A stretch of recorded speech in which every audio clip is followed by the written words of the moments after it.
Slide preparation का है, ठीक। अब स्लाइड प्रिपरेशन कर रखी है, जैसे परमानेंट स्लाइड बनाई है, इसको बनाने में दो प्रोसेस यानी कि दो मेथड जो है अप्लाई होती है। सबसे पहले होता है स्टेनिंग का। स्टेनिंग करते समय जैसे ही हम टीएस काट लेते हैं, इसको मैं अभी बताऊंगा कि टीएस कैसे काटते हैं, एलएस कैसे काटते हैं। टीएस काटने के बाद हम इसको पहले क्या करते हैं, सेपरीन से क्या करते हैं, कलर करते हैं इसको। उसके बाद 30% एल्कोहल से वॉश करने के बाद कुछ समय क्या करते हैं, उसको सूखने देते हैं। फिर 50%, फिर 70%, फाइनली इसको 90 या 100% एल्कोहल से वॉश करने के बाद इसको फास्ट ग्रीन में या फिर क्या करते हैं, जिन में वैसे ही कलर आ जाता है, जैसे माइटोकॉन्ड्रिया है, गोल्जी बॉडी है, ये चीज़ें दिखनी शुरू हो जाती हैं। तो हम इसको फिर क्या करते हैं, एक ड्रॉप इसके ऊपर ग्लिसरीन की डालते हैं ताकि ये मैग्नीफाइड हो जाता है। फिर उसके बाद ग्लिसरीन डालने के बाद एक कवर स्लिप इस पर लगाते हैं, जो बारीक सी इस पर दिख रही होगी स्ट्रक्चर। तो इस कवर स्लिप को लगाने के बाद इसकी पावर जो है कितनी हो जाएगी, 100 इंटू 10 कितना हो गया, 1000 इंटू 10 कितना हो गया, और ऊपर से हम इसको माइक्रोस्कोप पे देखें, ठीक हो गया। जिससे हमें इसकी बाइनर यानी कि इसके अंदर की बहुत जो छोटे सेल ऑर्गेनेल्स हैं वो भी हमें क्लियर दिखने लगती है।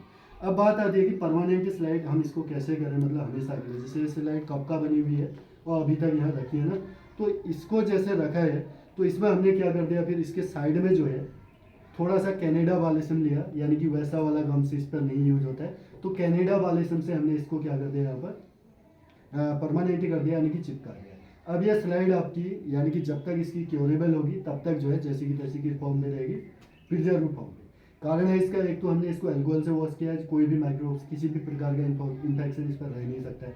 दूसरा, उसके बाद हमने इसको कैनेडा बालिसम से पैक कर दिया, जो कि बिल्कुल भी इसके अंदर क्या नहीं जाने देगा, माइक्रोब्स को पास नहीं होने देगा, ठीक हो गया। जिससे हमें ये परमानेंट स्लाइड यहाँ पर दिखने लगती है।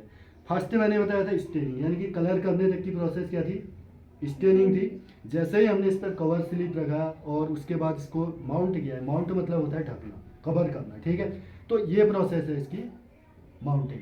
तो ये दोनों प्रोसेस हमारी कंप्लीट होते हैं, तब जाकर के क्या बनती है, परमानेंट स्लाइड। अब परमानेंट स्लाइड का यूज क्या होता है, परमानेंट स्लाइड बनाने से हमें जैसे कोई भी सेल ऑर्गेनेल्स हैं या किसी भी एज लाइक हम सेल डिवीजन के फेजेज देखते हैं, मियोसिस माइटोसिस, तो इसका कोई फेजेज का पता लगाना है या कोई भी ऐसी चीज़ों का पता लगाना है, या कोई ऐसे सेंसिटिव हमें सेल्स मिली हैं जिनको कि हमें लंबे समय तक प्रिजर्व में रखना है, तो इसका जो है हम क्या कर सकते हैं, इस मेथड से हमें लैब में जो है इजीली अवेलेबिलिटी रहे कि किस सेल्स में क्या चीज़ है, किस स्टेज में क्या चीज़ है। इसके लिए हम क्या करते हैं, ये परमानेंट स्लाइड बना करके प्रिजर्व फॉर्म पे अपने पास स्टोर करते हैं। तो अब आप लोग क्या करोगे, जितनी भी स्लाइडें यहाँ हैं उनकी स्टडी करनी है आपने। किसी में मियोसिस स्टेज है, किसी में कुछ है, किसी में कुछ है, तो इनकी जो है स्टडी करनी है कि परमानेंट स्लाइड बन के इसमें आखिर क्या क्या चीज़ दिखाई देता है।